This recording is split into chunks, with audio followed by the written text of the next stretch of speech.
What up, family? Welcome to the legendary college football show featuring Coach Rudy Hubbard. I'm Dr. Sean, one of the co-hosts here, and I'm looking forward to everything that we're going to learn here. Throughout each week, my dad and I get together and we talk about how we're doing, what's going on in the world, and we always talk college football. We always have a great time. I learn a lot, and we thought we would open up the party to our friends and guests. So welcome again. Daddy, you ready to jump in and get started? Let's go. Yeah, I'm ready. All right, great, great. It's been a crazy week, a very emotional week in college football. I mean, tensions and anxieties are up and all over the place across the country. I'm talking about even up in the Northwest, up in Washington, Alabama, throughout North Florida there, just a crazy a week. And it got me to wondering, how did we get so crazy about college football? I know how it happened for me. It was the moment when the Cleveland Browns left Cleveland and went to Baltimore. And I just couldn't take that as a youngster. You know, it was just too much trauma for me emotionally. And so I became a Buckeye big time, and I became a FAMU Rattler even more and more so. That's how it happened for me. I think ever since then, I've been just crazy about college football, and it really hasn't stopped. But I wanted to get your take because you've been in college football for a long time. You've seen a lot of seasons, and you've seen it from the inside and outside. The question is, how did we get so crazy about college football? What's your perspective? Well, that's funny, man. I can take you way back to I would say 1964. I was a senior and this is just to illustrate how serious this is. I was a senior in high school, being recruited and going recruited to Ohio State. Woody Hayes came down to my house and was telling my family and me that he could guarantee that the stadium would sell out every week, and it would be 85,000 at the time. Okay, and that had been going on for 25 years in 1964. And I just saw this past year when Ohio State played Michigan that they had 19 million viewers. Now the closest game to that was 9 million viewers. So it's just going crazy all over the place. But certain games are even getting that way. But I wanted to tell you this story real quick. A young lady called me just last week, and she gets emotional about FAMU football. And a lot of people don't realize that. I mean, so many years have gone by. They think I went to FAMU. They don't know. And she was just complaining that she wanted to really talk about the exposure that we're getting in black college football. She was who cares about these Ohio States and people like that? For some reason, she pulled Ohio State out of there and she was bold with it. I'm gonna ask her to watch this show, by the way. And I had to let her know that I went to Ohio State. She hurried up and apologized. But anyway, it's gonna even grow. I think it happened because so many people have so much at stake. You know, it's either from a personal point of view, it's their school. In many cases, it's their school. In many cases, people are betting money. It's really getting crazy now, even because it's open bet.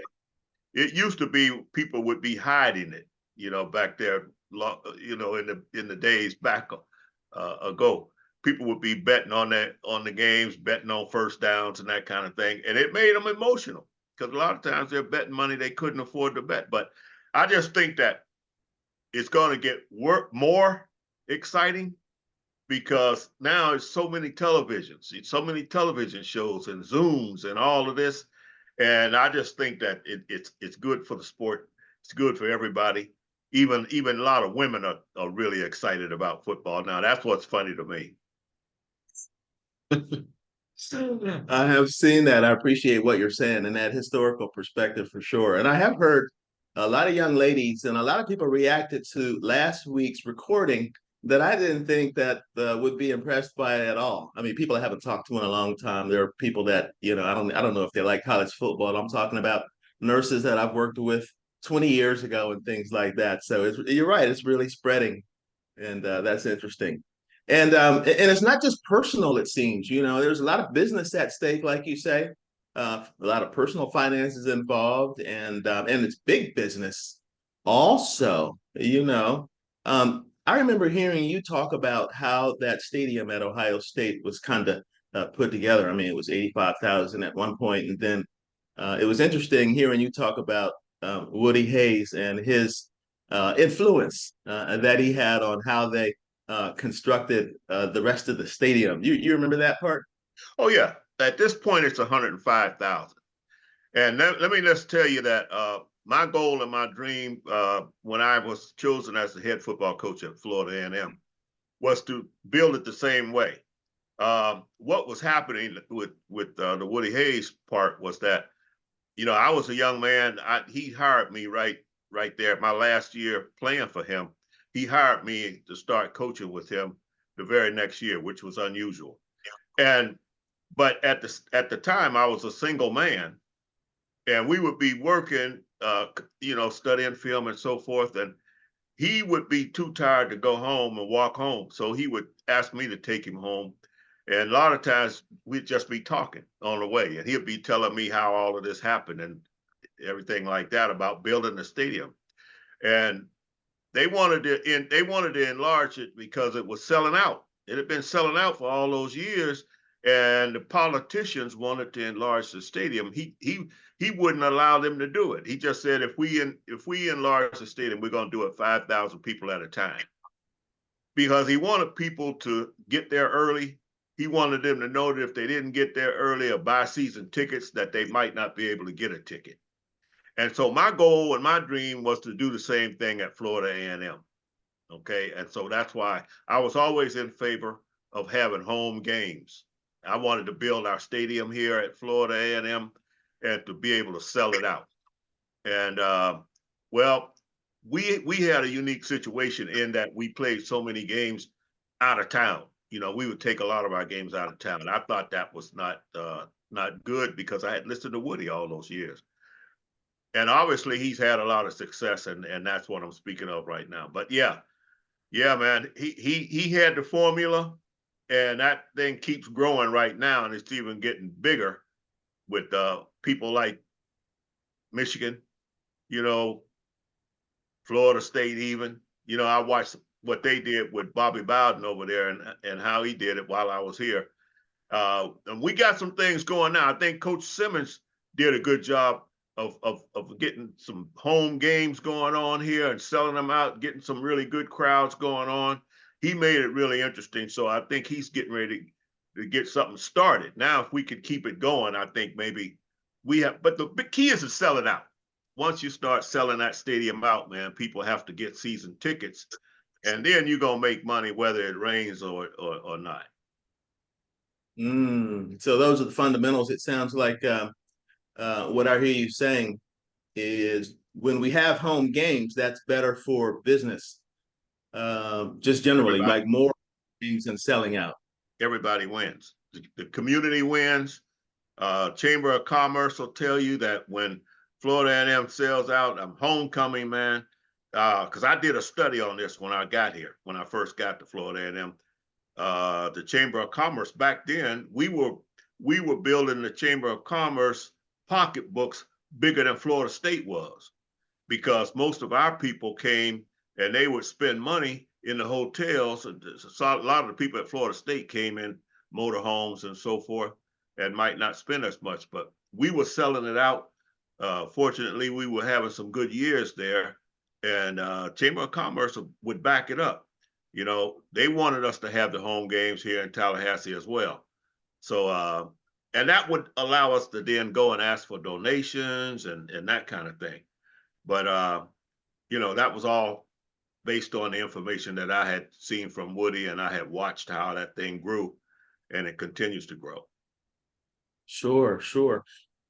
I have to ask you this. I wasn't planning on it, but there is a kind of a local and contemporary discussion about some of the classics, because people are into the traditions, and sometimes the classics are happening away from home. And so what you're talking about are the business implications of having more games at home, and maybe indirectly the costs associated with having a game away and taking everybody away. But I don't want to read too much into what you're saying there.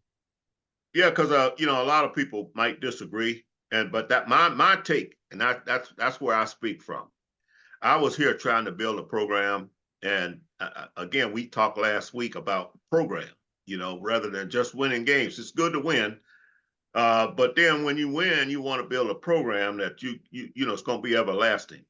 I felt like one year we went undefeated, 1977, and the very next year we signed a 5-year contract with Bethune-Cookman to play in Tampa on a 50-50 split for 5 years, and we were Black national champs. I just thought that was just going the wrong direction. I since found out why that happened like that, but to me, it just wasn't good for what I was trying to do as the head football coach, trying to build a football program. I felt like being undefeated at that time, we could take better advantage of that by bringing teams and schools into our stadium here at Florida A&M and selling it out. Got it. I hear you.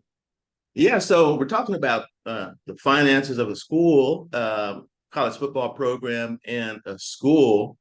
And it seems like it's clear that when the football team does well, that the school does well.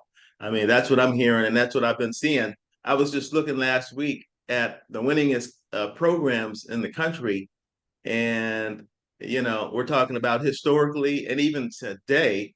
I mean, Alabama doing what they do, Michigan being the winningest, and Ohio State, I believe, is number 2. But that's been going on and on for all these years. And these programs have taken football seriously also for years and years. It just seems like there's no real coincidence how that happens year after year after year after year, traditionally. There's no question. Just take what happened with our Celebration Bowl. When we won the Celebration Bowl, I mean, that's going to enhance student activity. Students are going to want to come to Florida A&M. A lot of people saw that game all across the country. And I think it's going to be good, of course, for Howard as well. But when you win that game and win the championship like we did, that's going to have a tremendous positive effect on our student turnout. Watch and see what I'm telling you. I mean, it'll be interesting to see just how much it improves, but I know it will improve from an exposure standpoint. So yes. I hear you. Yeah. So another interesting thing that happened this past week that caught a lot of attention and got a lot of emotions going on is one of our greatest, in fact, they call the greatest college football coach has retired. And the moment he retired, I mean, there's a lot to be said about that and him from what I've been reading. But the moment that happened, everybody started to say, who is going to be next? Who's the top 1, 2, 3, 4, candidates and all that. And it reminded me of things that you've told me in the past about jobs like that. And so I wanted to ask you your take. Is that a good job for anybody? And also, if so, if you think so, well, then what kind of candidates would fill that? Of course, we know that Kalen Deboer got that role, but I'm still stuck on the first question. Is that a good job for anybody? What's your take? Well, conventional wisdom used to be in college football, it used to be that what you want to do is never follow a living legend, a guy like Saban. Okay, you want to let 2 or 3 people go in there and fail, because people are so used to Nick Saban being the head football coach. It makes it difficult for somebody to come in there and be. You can't be yourself. I don't think it's a good job. I still believe in that theory. I know when I was at Ohio State and Woody Hayes, I was here at Florida A&M, I should say, and Woody Hayes got fired in 1978. We were just coming off a national championship at that time. So they interviewed me. Might have been a token interview, I don't know. But anyway, they interviewed me. They interviewed Earl Bruce. Earl Bruce got the job. But I was telling them that, I know I had a good interview, so did he, but it was not a good job. Woody had told us, if you always want to let a couple people go in there and fail. Earl Bruce went undefeated and got fired 2 years later. I mean, he couldn't be Woody Hayes. I mean, people just they got used to Woody's ways and all the stuff all the little things he was doing down there, wearing a short sleeve shirt in the snow, and Earl wasn't going to do that kind of stuff. So it's going to be very interesting. I don't know if I hope the coach succeeds. It's going to be difficult. I mean, because you can't be Nick Saban. Okay, it just won't happen. Won't happen for quite a while. Okay, and Kalen Deboer, I hope I'm saying his name correctly. And so I hope he succeeds too. Obviously I like to see people do well, and I don't want to see him beat Ohio State, of course, but was he on your, say, top 2, 3 people that you thought were going to go? I mean, I was thinking Norvell, and I really thought that they were going to try and get Sweeney. Doesn't sound like anybody in Alabama really wanted Sweeney that bad. But what's your thought on that? My thought is, I believe that most of those coaches that you just named, they heard the same theories that I heard, and they know it's not a good job right now. And at the same time, I believe that a lot of those coaches that you named, they're having success at their own programs. Coach Sarkisian was a guy that names comes to mind. All these guys had experience at Alabama. And he helped win the national championship there, but he's building a good program at University of Texas. The same thing with the young man over at a school out west there, Oregon, at the University of Oregon. Yeah. Planning. Everybody thought he was going to get the job, really. That's what I was hearing. But, he's wanting to build his own. The same thing at Georgia. He was at Alabama for a while, but he's not leaving Georgia. And the same thing with Dabo Sweeney. They're not leaving their programs to go to Alabama right now and follow a living legend. It would be a bad move. But to answer that second part of the question, I think DeBoer he's a good coach. And he's going to have some success, but some success might not be good enough at Alabama right now for a couple of years. Yeah, you have to have tremendous success. Following Nick Saban, man, you got to have tremendous success. Right. Yeah, he took a lot of know-how and a lot of personality and just the whole style, and just people just got used to him. They got the statue up there on campus. You better be able to win some national championships following Nick Saban. But the point is that there's so many other people right now who are positioning themselves to win national championships. And it's just getting more difficult with the transfer portal, NIL, and everything that's going on. You just can't predict it like that. Nobody has the clear-cut advantages like the Alabamas and the Michigans and the Ohio State, those schools like that. It's just not there. I hear you.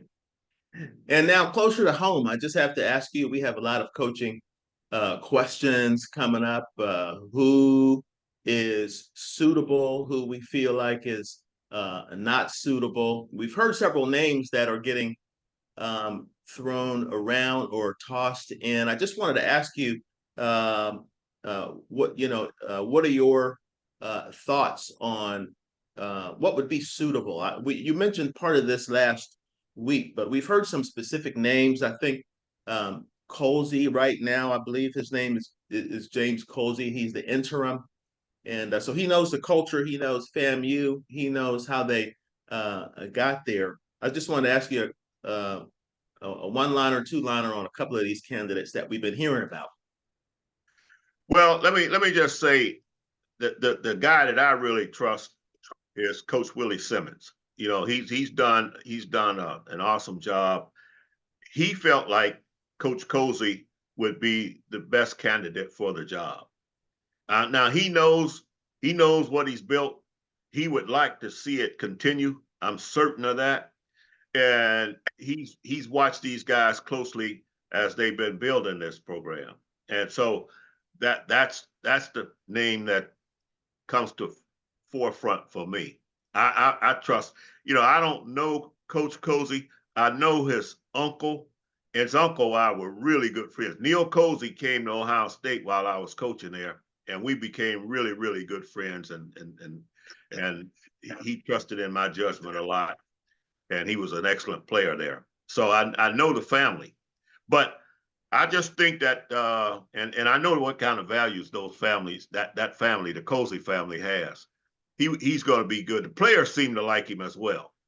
So I know there have been a lot of other names pushed around, but I believe that Coach Cozy's going to be the guy for the job, and I took that first from Coach Simmons. Got it. Got it. Okay. Okay. All right. Well, there were some other names, but after what you said and how you said it, I don't know if we need to talk about anybody else who's been um, tossed around just from a name perspective. I heard people, of course, talking about Billy Roll. That's those are the two names that are I hear mostly. Well, yeah. Billy Roll would be an excellent coach. There's no question about it. I talked with him. Of course, he played for me. He's in the Hall of Fame and everything at FAMU. So he is an excellent coach. There's no question about it.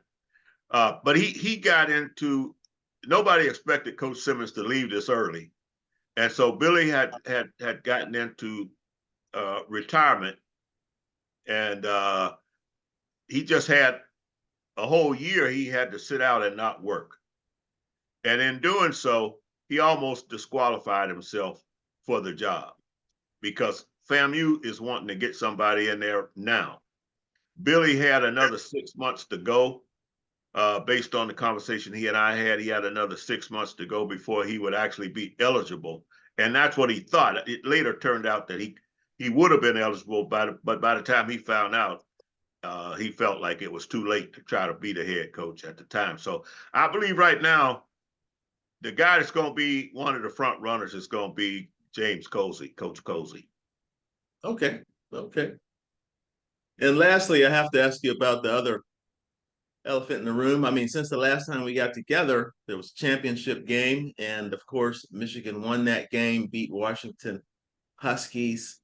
I think along with many other people, was hoping to see Michael Penix just throw a whole bunch of missiles and score a whole bunch of points. I mean, we just thought they were just going to show a lot more offense. But to me, it seemed like he really couldn't get started because Michigan, that line was all over him. But I'm sure you saw it from a deeper perspective than I.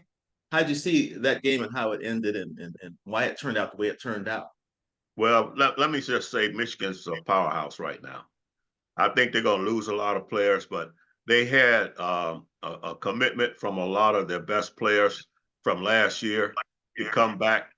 And one of the things that made that commitment so strong was the fact that they got beat by TCU last year in the playoff system. Okay. And because they got beat badly, by TCU, Michigan's nobody to play with. It's they've been Michigan for a long time. It's a great program. They did some things I don't like, and to get to that point that they could even qualify for it, but they have a good team. They have a good program, and the commitment was very strong to come back just for this reason. And so Washington didn't have that same kind of commitment. I just think that Michigan, they were going to be hard to deny. But they got out there, they played, man. And so they ran hard, great defense. It was a good all around game the way I saw it on Michigan's side. Mm. And to me, it looked like Big Ten football, but I wonder if you saw it like that. Just looked like standard Big Ten football, grinding it out on the line. What's your take?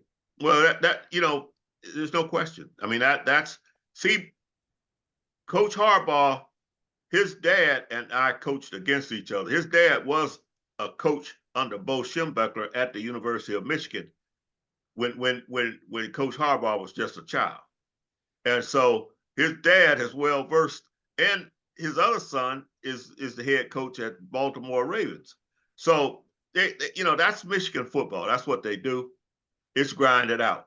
And Bo Schembechler was, he epitomized, he trained under Woody Hayes, which is where I trained. Okay, and so that's what they do. Now they throw it a little bit, but you better strap it up, and you better strap it up tight when you come in there and they're serious about it. Okay, and that's what they are most of the time. Nice, nice. Throughout my life, I've heard you talk about the different coaching connections and everything. Bo Schembechler, of course, I grew up in Ohio earlier before moving to Florida, and so I would hear about the rivalry. But Bo Schembechler and the Harbaughs, and of course Saban, I believe he came through Ohio State coaching also. Just a lot of connections there from that Big Ten area. And well, one thing about the Michigan success, and I agree with you. I saw that game. It just looked like they were all over. They did everything they had to do. I mean, on the defensive side, they had some nice offense. I mean, nothing looked different than what they were doing all year, just from my fan vision. But they inspired also, let's say, some coach to player new technology that I think we're going to be seeing this coming up year. Is that what I understand? Some new technology? Well, yeah, they stole signs during the season. They go back 3 seasons where they had been stealing the signs of different teams that they wanted to beat. And it's been documented. Now they have all the goods, they got the evidence, and so that's how they kind of built the program to get. They had the success under Harbaugh. Hadn't been having success under anybody else now, and they started out not having it under him, but he felt he had to do something, I guess, and so he actually cheated. It's documented. I'm not accusing them of something that nobody knows about. So I think the hammer's going to come down on their program. But anyway, because they cheated like that, the NCAA came out and said, they're going to allow, and they started during the playoffs and during the bowl games, they allowed the coaches to talk right to the quarterback. And they had a system where they could put the microphone in the helmet like the pros have. All before now, it wasn't legal. But because of what Michigan had done, they said, well, we might as well go ahead. It's just something we're going to come to next year. But because of everything, the way it came down, they decided to go ahead and let's do it now, starting with the bowl games and the playoff. The coaches just decided that they'd rather practice it first, and they didn't want to do it right now. So it's going to start in spring. Most of them are going to have an opportunity to practice it during spring. But you're going to see it now. They'll be calling right to the quarterback. They won't have to worry about signs and sign stealing and all of that. Okay, cool. So that's going to be all throughout college football then? Oh, the ones who can afford it. I think that, it's obviously the way to go. But you're talking about high technology, and that's the thing. Now these large programs with all these big budgets and everything, they can afford all that. But some schools, I'm certain, won't be able to afford all of it. Some of them are on limited scholarships and so forth. So I won't say all through college football, but I do think it's going to be a big part of college football. Excellent, excellent. All right, cool. Well, I got some good news. I just finished a glass of water. I know that'll make you happy. Yes, sir. Yes, sir. Yes, sir. All right, everybody. I have to tell you that my dad's been concerned that I'm not drinking enough water. So I got, I just recorded that I have enough water. I'm going to have at least one a week. No, I'm just kidding. Well, I'll tell you, I've been drinking mine, and it might make you run a little bit. Might have to get up and run, but after that, you'll feel better. I appreciate that. Well, I think that's going to wrap up today's show. I really enjoyed that. And of course, I learned a lot like usual. And, I think that this is a good thing to do once a week. If you're good with it, I'm good with it. We can make it a thing and invite the friends and family. What do you think? Well, one of the things that I wanted to mention, I think, I'm game. Okay. But one of the things I wanted to mention is that when you start talking earlier, and we were talking about football, the interest in football, is that I've been, and I was in the press box a lot during Florida A&M's games this year. And it's amazing to me how many people holler and scream and jump up and down, but they don't really know what they're hollering about.